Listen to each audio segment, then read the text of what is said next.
Isaac was barren for 20 years. But before Isaac was born, God had told Abraham that through you, all the nations of the earth will be blessed. He told Abraham that through your seed, my covenant will be established. So it wasn't possible for Isaac to die barren. Because there was a covenant God had made with his father Abraham, even before Isaac was born, that already implicated Isaac to be successful. But there was something he needed to do to seek the face of the Lord concerning this situation. Israel, which is the second name of Jacob, one of Isaac's sons, was the one that inherited Canaan.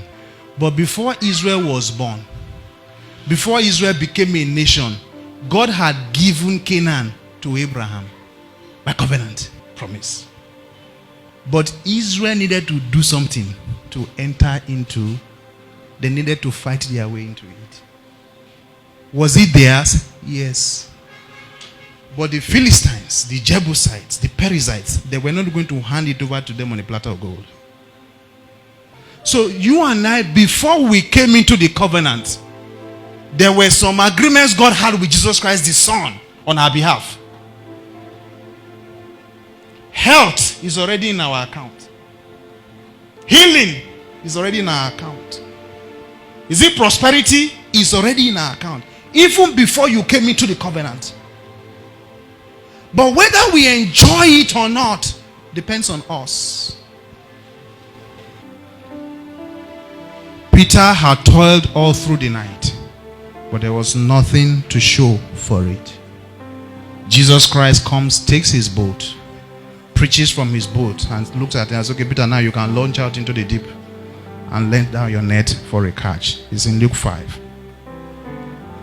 Peter looked at Jesus and said, I've been a fisherman from my youth. I'm a professional fisherman. I know what time of the day to fish. And if you're familiar with fishing, you know it happens at night. Fishermen, they go at night. I was in Bonny Island some years ago, and I was talking with some of the fishermen, and they were telling me that they start going out around 5, 6, and then they come back in the morning. So people who fish, they fish at night. So this guy has done all he needs to do as a professional. Nothing to show. Then you are a carpenter.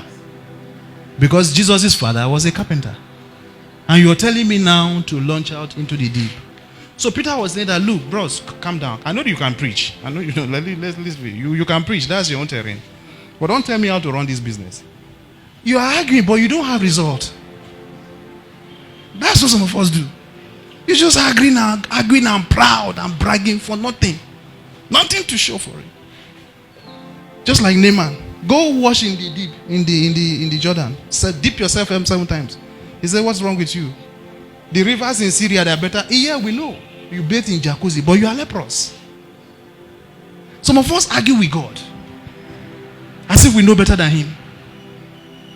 Peter said, anyway, no, just to cut a long story short, Peter let down his net and he caught the kind of fish that he had never seen in his life.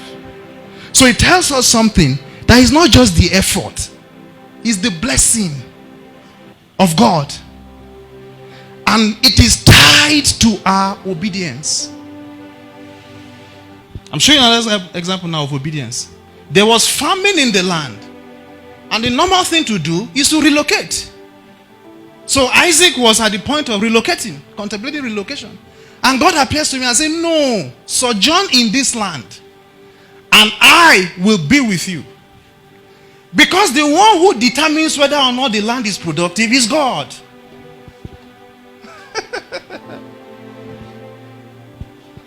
We'll see things in the course of this discussion, I tell you.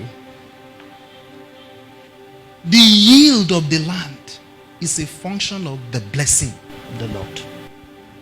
Famine or not, he said, I will be with you. And I will bless you. For unto you and to your seed I will give all these countries, and I will perform the oath which I swore. Oh, Jesus. Unto Abraham, your father. So God was saying to Isaac, it's really not about you. Before you were born, I had a covenant with Abraham your father. It's beyond you. And the Bible tells us in Hebrews 6 that by two immutable things in which it is impossible for God to lie. One of them is the promise, the second one is the oath. God swore by himself that in blessing, I will bless you, Abraham. Abraham always had the promise, but the oath came on the mountain of sacrifice, in the place of obedience. God did not swear unto Abraham until Genesis 22, when Abraham laid down Isaac. All along before then, it was the promise he had. But when God tested him in Genesis 22, and he obeyed, God now swore that because you have done this, now I know that you truly fear me. In blessing, I will bless you.